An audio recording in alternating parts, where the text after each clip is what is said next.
బడికి ఏదైనా పండుగలు ఉంటే ఏదైనా రిపబ్లిక్ డేకు జనవరి 26కి అట్లా వచ్చి బాగా సంతోషంగా చేస్తూ ఆడుకుంటా ఉన్నాయి.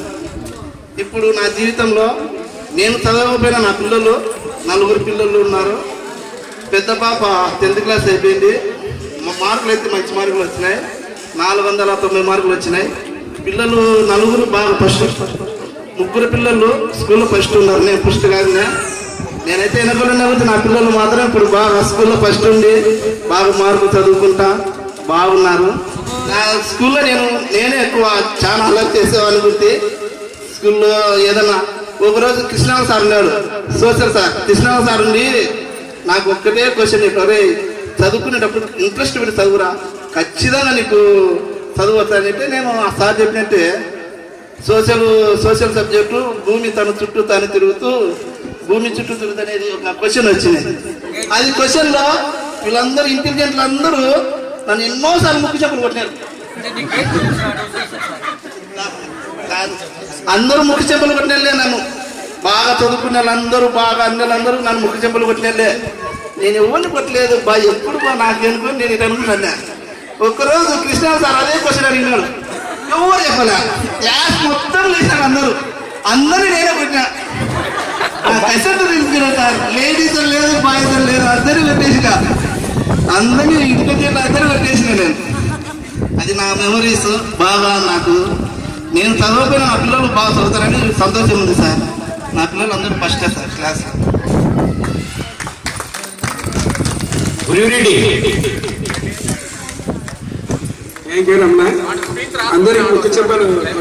వెంకటలక్ష్మి, కవిత, గాయత్రి, సురేఖ ఎవరైనా వచ్చారు మాట్లాడండి. లేడీస్ రాండి అమ్మా. భారతి, లేడీస్ రావాలి మీరు. ఓన్లీ ఏబీసీలు లేదు సార్. నిజంగా ఇప్పుడున్న టీచర్స్ గవర్నమెంట్ స్కూల్స్ లో మేము చూస్తున్నాం సార్. సో ఎందుకంటే అవి ఫేస్ చేసాం మేము ఆ ప్రాబ్లమ్స్. ఎందుకు మా అన్నయ్య పిల్లలు అట్లా ఫేస్ చేశారు, వాళ్ళు గవర్నమెంట్ స్కూల్లోనే చదివారు కాబట్టి. కానీ మీరు మాకు అప్పుడు చేసిందంటే చాలా కృషి చేశారు, మా కోసం మీరు చేసింది. మాకైతే అప్పట్లో ఏబీసీలు, హిందీలు అయితే వాళ్ళు కూడా రావు. ఈ 5th క్లాస్ వరకు మాకు ఏబీసీలు ఒకటి నేర్పించి పంపించారు. కానీ 6th వచ్చిన తర్వాత సార్ జిలాన్ సార్ వచ్చారు హిందీకి, గౌడ్ సార్ వచ్చారు ఇంగ్లీష్కి. అప్పుడు మేము రీసెంట్గా ఇంగ్లీష్ నేర్చుకున్నాం. ఇంగ్లీష్ అంటే ఏంటి, హిందీ అంటే ఏంటి. హిందీ అయితే వర్ణమాల దగ్గర నుంచి సార్ మాకు అన్ని నేర్పించి వచ్చారు. రాని వాళ్ళకు కంపల్సరీగా లెసన్ రీడింగ్ రావాలి.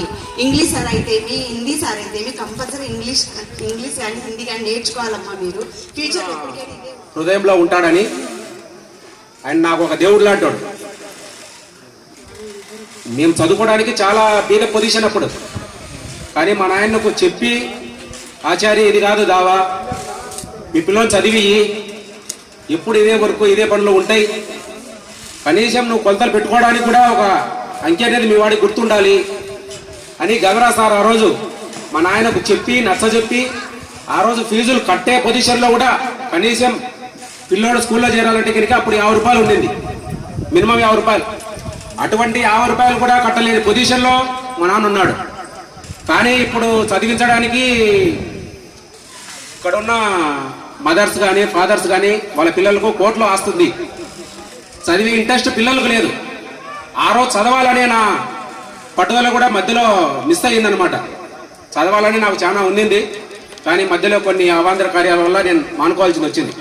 కానీ గురువులా కానీ దేవుళ్ళా కానీ నాకు గంగరా సారే ఒక ఆదర్శం.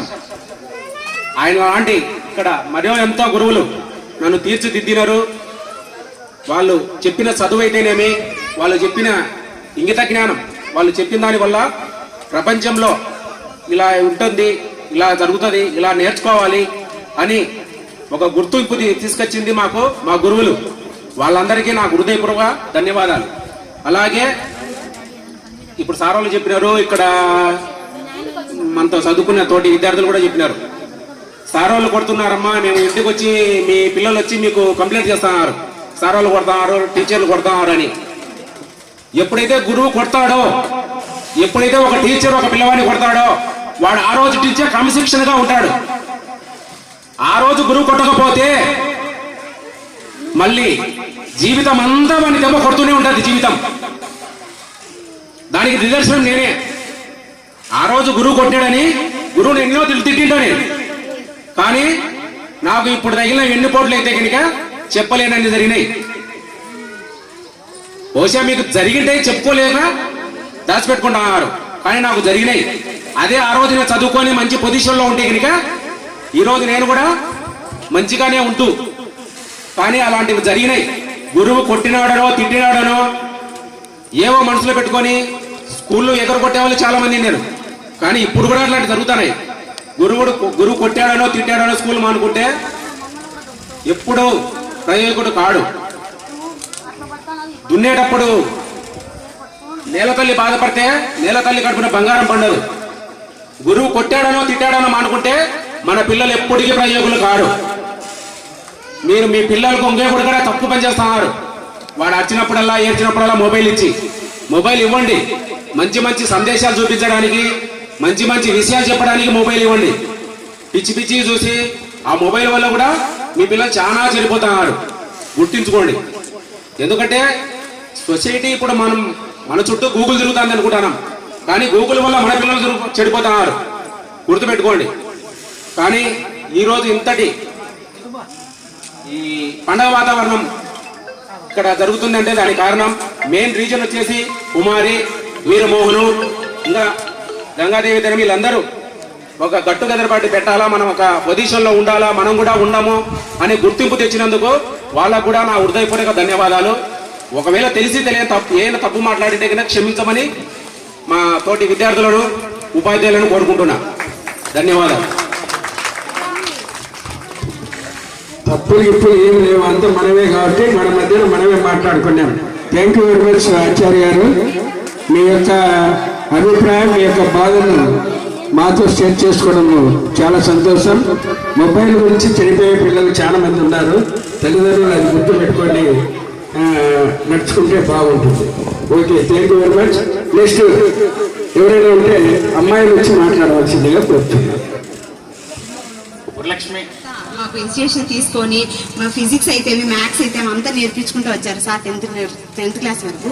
లాస్ట్ 10th క్లాస్లో 3 monthsలో చక్రపాణి సార్ వచ్చారు. అప్పటికే సార్ అంతా పోర్షన్ కంప్లీట్ చేశారు మాకు.